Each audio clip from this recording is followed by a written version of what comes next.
ఎవరయ్యా ఈ మన్సూర్? ఏ మన్సూర్ గురించి అడుగుతున్నారు? మినిస్టర్ రిలేటివ్ కదా, ఆ ఊరు వదిలిపోయినోడు. టెర్రరిస్టులతో చేరిన మన్సూరా సార్? ఆ, నేను ఒకసారి కలిశాను. అది మా మినిస్టర్ వాళ్ళ నాన్న చనిపోయినప్పుడు. 1 సంవత్సరం అయి ఉంటుంది సార్. ఎవరో చెప్తే తర్వాత నాకు తెలిసింది ఊరు వదిలిపోయారని. ఈ మన్సూరు ముత్తుకోయ ఇద్దరు ఫ్రెండ్సేనా? అది నాకు తెలియదు సార్. ఆ అవకాశం లేదు. అయినా ఓసారి ఎంక్వైరీ చేసి ఉంచు. ఈ మన్సూర్ గురించిన పూర్తి డీటెయిల్స్ కావాలి, పాతవి కొత్తవి. ఇది చేయాల్సింది పోలీసులు కదా సార్. అన్వరే కదా ఇప్పుడు మాకు పోలీసు. మినిస్టర్ అలాగే అంటారు, ఒక్కొక్కప్పుడు పిలుస్తారు ఏరా అన్వర్ ఖాన్ అని. మన్సూర్ గురించి చెప్పడానికైనా మినిస్టర్ ఢిల్లీలో మిమ్మల్ని కలిసింది? ఎందుకు కలిశారో మినిస్టర్ చెప్పలేదా? లేదు, చెప్పలేదే. మరి నేనెలా చెప్తాను? సార్ ఇందుకే గొప్పవాళ్ళు అయ్యారు సార్. తాగు.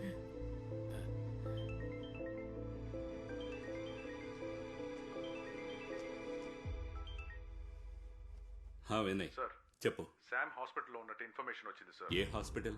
Neo hospital sir. నేను వస్తున్నా, మీరు బయలుదేరండి. సార్ ఎక్కడ అతను? సార్ అదే What? Sir what's wrong? He's missing sir. What? Sir ఇదే ఆ రూమ్. సార్ ఇవిడ మెర్లిన్, శామ్ గారి వైఫ్. ఇవిడ నిద్రపోయిందట. ఆ టైంలోనే శామ్ మిస్ అయ్యారు. మిస్ అయ్యాడా, మిస్ చేశారా?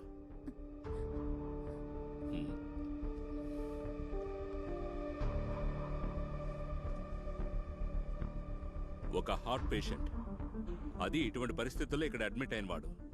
అతనే కార్ స్వయంగా డ్రైవ్ చేసుకుంటూ ఎలా వెళ్తాడు? వెళ్ళుండకూడదు సార్. బాగా టెన్షన్ గా కనిపించాడు.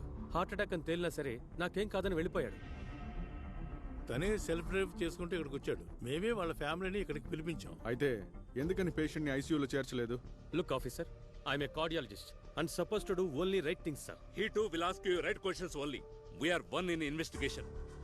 ఈ హాస్పిటల్ కి శామ్ రావడం ఫస్ట్ టైమా? లేదు, ఇంతకు ముందు డాక్టర్ వేణుగారు పేషెంట్ గా ఉన్నాడు. ఇప్పుడు ఈయన పేషెంట్. యు మీన్ ట్రెక్కింగ్ వెళుతూ చనిపోయాడు ఆ వేణునా? Minister Samad personal doctor? Yes, the same. I'm asking you straight. Doctor patient కలిసి గేమ్ ఆడుతున్నారా? He's a prime suspect in the murder case. Oh my god. నాకు శామ్ దొరికి తీరాలి, లేదంటే సారీ, మీరే దీనికి సమాధానం చెప్పాలి.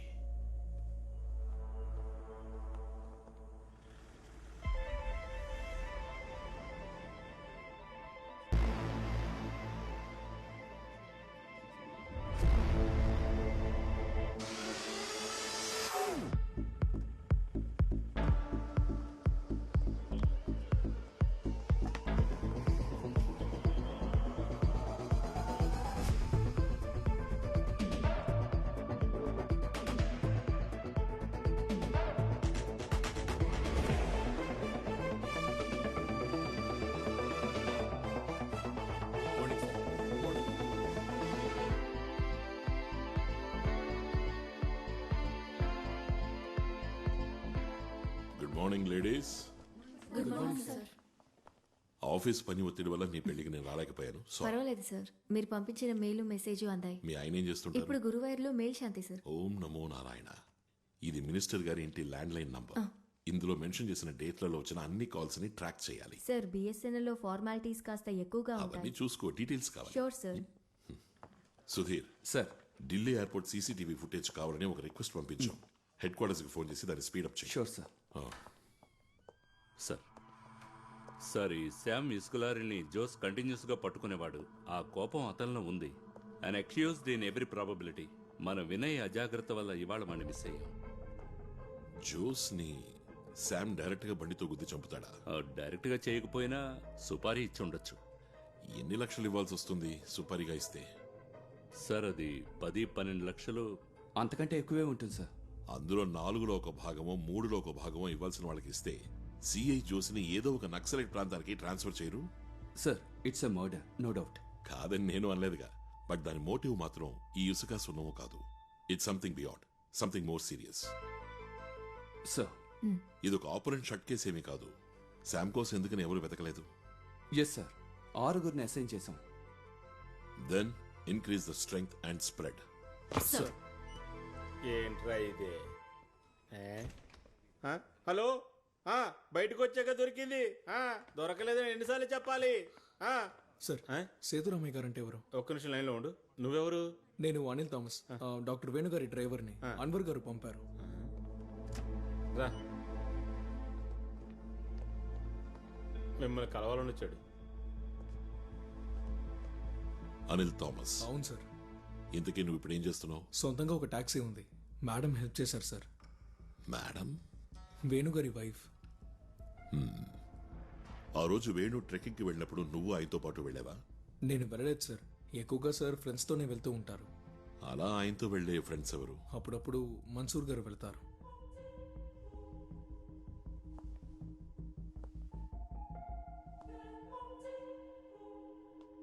ఎప్పుడైనా డాక్టర్ మురళి. ఆ మన్సూర్ డాక్టరా? లేదు, కానీ ఏదో మెడికల్కి సంబంధించిన పని అనుకుంటా.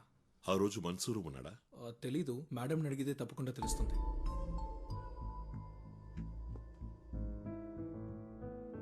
నేను మీ ఇంటికి వద్దామనే ఫోన్ చేశాను. మీరు ఇక్కడున్నారని చెప్పినందువల్లే ఇక్కడే కలుద్దామని వచ్చాను. పాప నీ పేరేంటి? వర్ష. ఏ క్లాస్ చదువుతున్నావు? +2. తిను. ఎవరా మన్సూర్? డాక్టర్ గారి ఫ్రెండ్ సార్. అతను ఇప్పుడు ఎక్కడున్నాడు? అది తెలీదు. విపత్తు జరిగిన రోజు డాక్టర్ ట్రెక్కింగ్కి పోగానే మన్సూర్ కాల్ చేశాడు. డాక్టర్ వెళ్ళిపోయారా అని అడిగాడు. అదే ఆయన చేసిన చివరి కాల్. డాక్టర్ చనిపోయిన తర్వాత మీకు ఫోన్ చేయడం కానీ వచ్చి కలవడం కానీ చేయలేదా? లేదు సార్. అతని ఇల్లు ఎక్కడా? ఓసారి మనం అతని ఇంటికి వెళ్ళాలి. ఇల్లు తెలీదు సార్. ఫోన్ నంబర్ ఉందా? ఆయన ఫోన్ అమ్మాయే వాడుకుంటోంది. కాంటాక్ట్స్ అన్నిటినీ తను డిలీట్ చేసేసింది. అతని ఫోటో ఏదైనా? లేదు సార్. అతని వేరబౌట్స్ ఏదో ఒకటి? నాకు తెలీదు సార్. సరే అయితే. Okay sir. శామ్ అన్వేషణ ఎంతవరకు వచ్చింది? Any progress? సార్ ఇంతవరకు ప్రోగ్రెస్ లేదు సార్. ఆ ఢిల్లీ ఎయిర్పోర్ట్ ఫుటేజ్ వచ్చిందా? రాలేదు సార్. ఇవాళ ఉదయమే ఫోన్ చేసి రిమైండ్ చేశాను. అందులో ఏదో ఓ క్లూ ఉంటుందనిపిస్తోంది. Maybe gut feeling. సరే, let's see.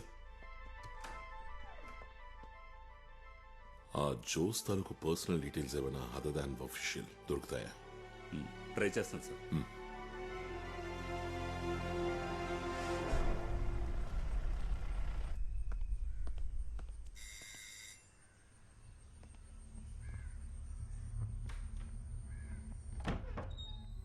Good morning. Good morning madam. 1-2 సంతకాలు మీవి కావాలి. రండి. Thank you. ఇవి జోస్ గారి పిఎఫ్కి సంబంధించిన పేపర్స్. సంతకం చేయాల్సిన చోట ఎక్స్ మార్క్ పెట్టాను.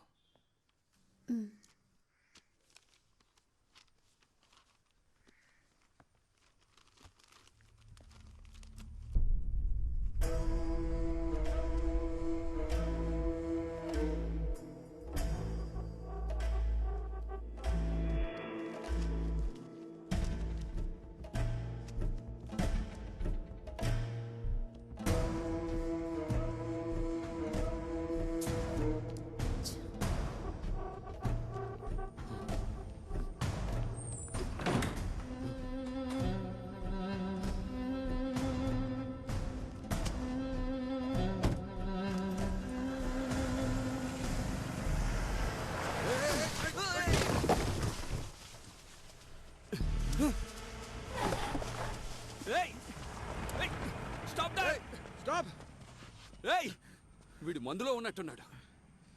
నీకేం కాలేదుగా? ఏం లేదు.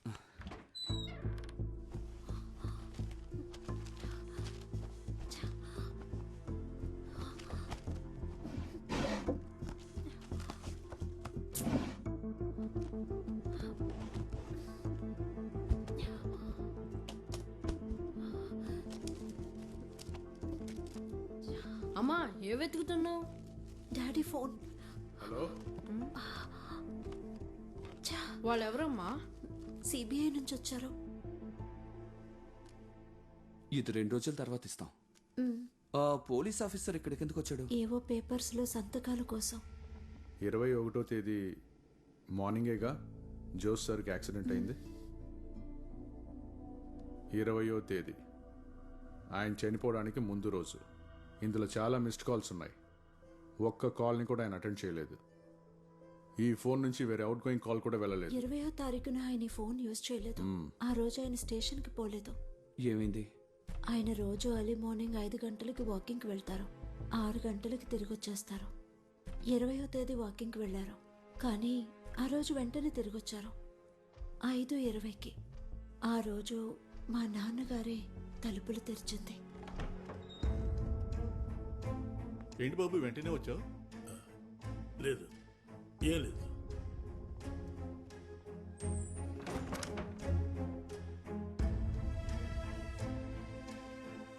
ఏంటండి, ఏమైంది? నువ్వు వెళ్ళి టీ తీసుకురా. ఆయన ఏదో టెన్షన్లో ఉన్నట్టున్నారు, అందుకే స్టేషన్కి పోలేదు. అడిగినప్పుడు కొంచెం విసుక్కున్నారు నా మీద, మళ్ళీ అడగలేదు. సార్, ఆ రోజు ఈవినింగ్ మా డాడీ మాతో మాట్లాడారు. దానికి మీరు కారణం ఏంటి అని అడగలేదా? లేదు సార్. అలవాటు ప్రకారం ఆ రోజు పొద్దున్న కూడా వాకింగ్కి వెళ్ళారు ఆయన. నేను చెప్పాను కదా, ఇది ఇసుక సున్నం గొడవ కాదు, ఇట్స్ బియాండ్ అని. సార్, 20వ తారీఖు ఉదయం it's between 5 and 5:20 AM. Morning walk అని వెళ్లిన జోస్ వెంటనే తిరిగి రావడానికి కారణం ఖచ్చితంగా ఏదో జరిగింది. ఏదైనా చూసుండాలి, వినుండాలి, లేదా తెలియకూడదు ఏదైనా తెలిసుండాలి. That 20 minutes are crucial. That might be the reason for his death on the next day, that is 21st.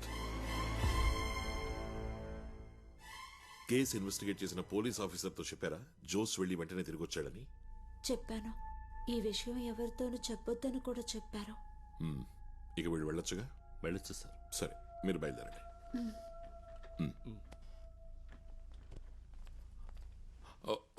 ఒక్క నిమిషం ఒకటి అడగడం మర్చిపోయా. జోస్ కేసుని ఇన్వెస్టిగేట్ చేయడం మొదలుపెట్టింది డివైఎస్పీ సత్యదాస్. కేసుని సిబిఐకి అప్పగించాలి అని మీ తరఫున కోర్టులో వాదించింది అడ్వకేట్ ప్రతిభ, సత్యదాస్ భార్య. ఈ రెండు సింక్ అవ్వట్లేదే. అడ్వకేట్ ప్రతిభే మమ్మల్ని కాంటాక్ట్ చేసింది. ఈ కేసు ఆవిడకిస్తే యూస్ఫుల్ గా ఉంటుంది అన్నారు. దానికి ముందు ఇది ఉన్నితాన్ సారు చెప్పారు. దాస్ గారు విచారిస్తే ఈ కేసు ఎన్నటికి తేలదని. ఇప్పుడు వెళ్ళొచ్చు. సరే సార్. ఉన్నితాన్ ఎందుకని అన్నాడు ఇప్పుడు అర్థమైంది సార్. బట్ ఆ ప్రతిభ తానంతట తానుగా వెళ్ళి... సార్, ఈ అడ్వకేట్ ప్రతిభ మంచి ప్రాక్టీస్ ఉన్న ఆవిడ, తనే స్వయంగా వెళ్ళి అడగాల్సిన అవసరం ఉండదు. అంటే జోస్ భార్య అబద్ధం చెప్తుందా? కన్ఫ్యూజింగ్ గా ఉంది సార్. ఈ అడ్వకేట్ ప్రతిభతో ఒక మీటింగ్ అరేంజ్ చేస్తాను sir. Very unofficial sir.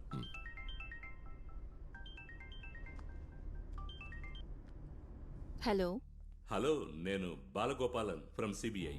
Hello sir. ఓసారి డైరెక్ట్ గా మీతో మాట్లాడాలి. నేను 10 నిమిషాలు రావచ్చా? పర్వాలేదు, రండి. ఓకే.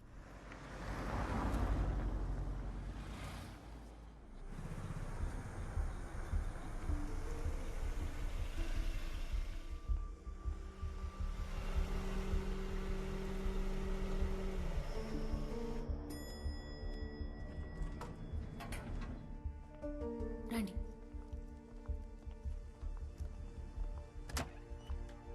Please ma'am. సార్ మీకు తెలుసు sir. Sethu sir, CBI icon. Biodata చదివాను. మీరు చాలా బిజీ అని తెలుసు, వెంటనే పంపించేస్తాను. మేడం నువ్వేదో అడగాలన్నావు కదా. ఎంతవరకు విన్నది మేము నమ్మడం లేదు, కానీ ఓ డౌట్ ని క్లియర్ చేసుకోవాలనుకుంటున్నాం. అడగండి సార్. అది చనిపోయిన జోస్ ఫ్యామిలీతో మీరే ఫోన్ చేసి మాట్లాడారా ఈ కేసును ఫైల్ చేయమని చెప్పి? నేను వాళ్ళని కాంటాక్ట్ చేసి అడిగానా? అది ఇప్పుడే క్లియర్ చేస్తానుండండి. అదే వద్దు, నేను ముందే చెప్పానుగా అదంతా నమ్మడం లేదని. 5-6 మంది జూనియర్స్, కొంచెం ఎక్కువగానే ప్రాక్టీస్ ఉన్న నేను కేస్ క్యాన్వాస్ కి పోతానా సార్? ఈ కేసు కూడా మా సీనియర్ బలవంతం చేయడం వల్లనే తీసుకున్నాను. ఇకపోతే పర్సనల్ గా కూడా ఒక కారణం ఉంది.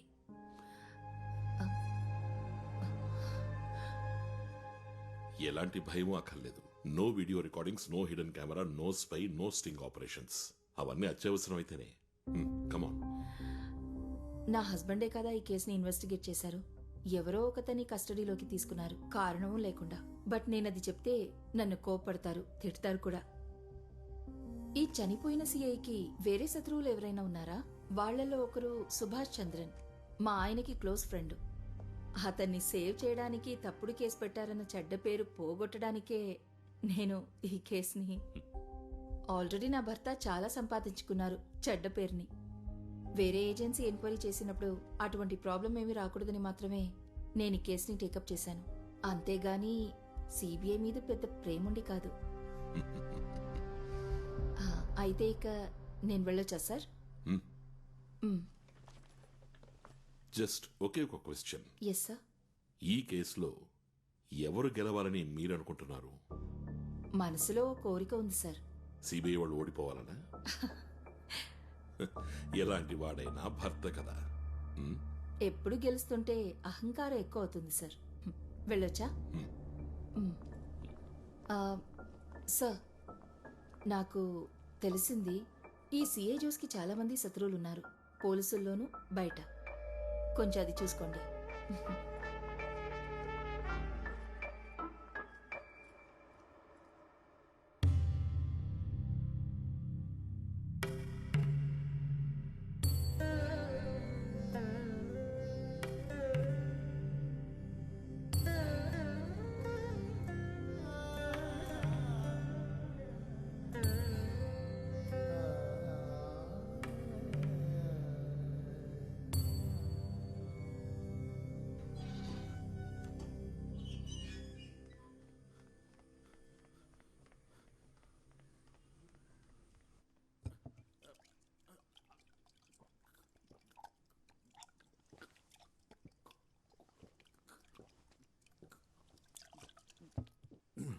బస్సు రావటానికి లేట్ అయింది. తర్వాత ఆటో కోసం చూశాను, దొరకలేదు. అందుకే నడుచుకుంటూ వచ్చాను. డిగ్రీ చదువుతున్నప్పుడే మన్సూర్ ఊరు వెళ్ళిపోయాడు. తను వెళ్ళిపోయాక ఎలాంటి కమ్యూనికేషను ఊరు వాళ్ళకి కానీ తన వాళ్ళకి కానీ తెలియలేదు. ఒక్కడే ఉన్న ఫోటో కోసం వెతికాను, దొరకలేదు. నాకు ఈ గ్రూప్ ఫోటో ఒకటే దొరికింది. ప్రీ డిగ్రీ చదువుతున్నప్పుడు తీసింది. ఇదిగో ఈ 4వ అడుగు నుంచున్నాడే వాడే. వీడికి ఇప్పుడెంత వయసు ఉంటుంది? ఒక 30-35 ఏళ్ళు ఉండొచ్చు.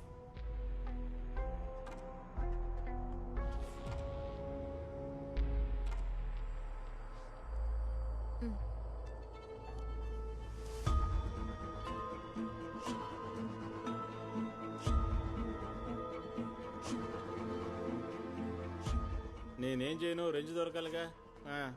సార్, లోపల సీతారామయ్యర్ గారు ఉన్నారా? రండి, నేను మళ్ళీ చేస్తాను. ఇదిగోండి సార్.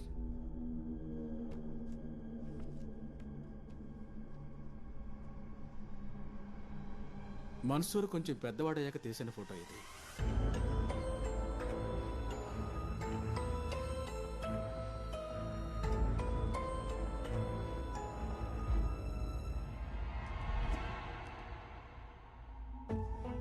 ఇతనేనా నువ్వు చెప్పిన మన్సూర్? ఇతను కాదు సార్, వేరే అతను. కన్ఫర్మా? అవును సార్, కన్ఫర్మే. సరే, నువ్వు వెళ్ళొచ్చు. సరే సార్. మినిస్టర్ జర్నీ చేసిన నాటి ఢిల్లీ ఎయిర్పోర్ట్ సీసీటీవీ ఫుటేజ్ వచ్చిందా? వచ్చింది సార్. వీడు ఆ క్రౌడ్ లో ఉండే ఛాన్స్ ఉంది. Vinay, you please check it. Yes sir. Lakshmi, select the visuals. Okay sir.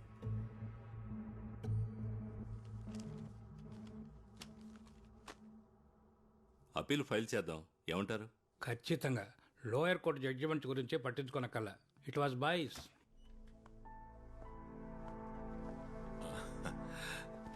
ఓకేనా సార్? Okay, everything under control. Very good. ఆ జోస్ ఆఖరిగా విచారించిన ముఖ్యమైన కేసులు, అతనికి డిపార్ట్మెంట్ బయట ఉన్న శత్రువులు. ఆ అడ్వకేట్ ప్రతిభ చెప్పింది కదా, జోసికి బయట కూడా శత్రువులు ఉన్నారని. సార్, అందుకు స్టేట్ పోలీసుల నుంచి మనకు వ్యక్తి కావాలి, ఒక హెల్ప్ కోసం. దాందే ఉంది, పోలీసులో మనవాడు ఉన్నాడు కదా, చాకో. కరెక్ట్. బెటర్ చాయిస్ వేరే ఏదీ లేదు. చాకో ట్రివేండ్రంలోనే కదా ఉన్నాడు. అవును సార్, అక్కడే ఉన్నారు. కాల్.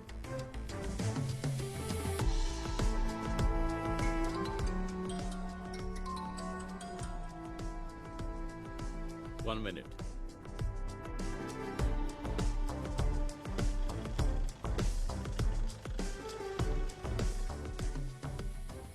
చాకోయిని చెప్పండి. చాకో సార్, నేను బాలుని, కొచ్చిన్ నుంచి. అది కొంచెం సహాయం ఆశిస్తున్నాం మీ నుంచి. డిపార్ట్మెంట్ కి సంబంధించిన విషయమే, రిస్క్ ఏ ఉండదు. రిస్క్ ఉన్నా సరే చేసేద్దాం. దానికంటూ మనుషులు ఉన్నారు. అలాగే, థ్యాంక్ యూ. ఓకే.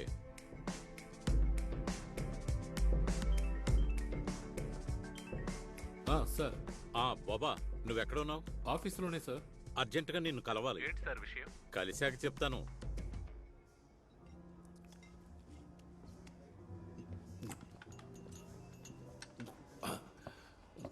హలో, ఇలాంటిదే ఒకటి పార్సల్. ఒకటి కాదు 2 పార్సల్ చేయించాయి. ఏమన్నారు సార్? నెలకు సరిపోయేట్టు ఒకేసారి ఆర్డర్ చేయొచ్చు కదా. అదేం వద్దు సార్. నిజం చెప్తున్నాను సార్, ఎంత రుచిగా ఉన్న ఫుడ్ని నా జీవితంలో ఎంతవరకు తినలేదు సార్. మీ సెలక్షన్ ఉందే సూపర్ గా ఉంది సార్. ఇవాళ నేను చాలా హ్యాపీ సార్. కారణం ఎన్నో ఏళ్లుగా నేను సార్ అని పిలుస్తున్న సార్ తన పాకెట్లోంచి డబ్బులు తీసి నన్ను తృప్తి పరచాలనుకోవడం సంతోషంతో నా మనసు పొంగిపోతుంది సార్. నువ్వు పీకల దాకా తినడానికి కాదురా నిన్ను ఇక్కడికి తీసుకొచ్చింది. విషయం చెప్పరా. ఏ విషయం? నేను ఫోన్ చేసినప్పుడు చెప్పానుగా, జోస్మోన్ హ్యాండిల్ చేసిన ముఖ్యమైన కేసుల గురించి. ఓ అదే, అదొక ఇసుక మాఫియా వాళ్ళ కేసు. తర్వాత ఎవరో జర్నలిస్ట్ ని ఊరేసి చంపిన కేసు. అంతే సార్. అరే అదేం కాదు, నువ్వు ఆ రోజు చెప్పావు కదా జోస్మోన్ కి ఎస్ఐ ఇక్బాల్ కి మధ్య ఏదో గొడవ ఉందని. ఓ అదే, అదొక పెద్ద మ్యాటర్ సార్. చుట్టుపక్కల డమాల్ డిమాల్ అని శబ్దాలు వస్తుంటే మేము ఏంటో అని వెళ్ళి చూసాం. నా ఉద్యోగం పోయినా సరే నేను నిన్ను వదలను రాస్కల్.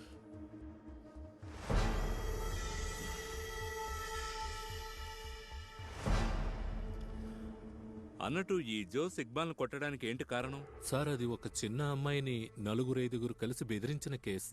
ఆ రోజు జోస్ గారు బిజీగా ఉండడం వల్ల ఇక్బాల్ సార్కి అప్పగించారు. ఇక్బాల్ గారు ఆ కేసును తొక్కుపెట్టి డబ్బులు సంపాదించుకున్నారు సార్. అది మాత్రమే కాకుండా సాక్ష్యాలు తారుమారు చేసి ఆ అమ్మాయి వాంగ్మూలాన్ని మార్చేశారు. ఇది తెలుసుకున్న జోస్ గారు ఆయన్ని కొట్టారు. పగపట్టిన నాగుపాము లాంటి వారు sir Iqbal sir. Sir, retired DGP Krishnanunni గారు రాసిన ఒక బుక్ ఉంది, పోలీసుల్లో క్రిమినల్. అందులో చెప్పారు ఆయన పోలీసులకి కిరాయి హంతకులకి మధ్య ఉన్న సంబంధం గురించి. ఎవరూ ముందుకు రాకుండా నేను చెప్తాను సార్, ఇక్బాల్ సరే రౌడీల్ని అరేంజ్ చేసి బండితో గుద్దించి చంపేశారని.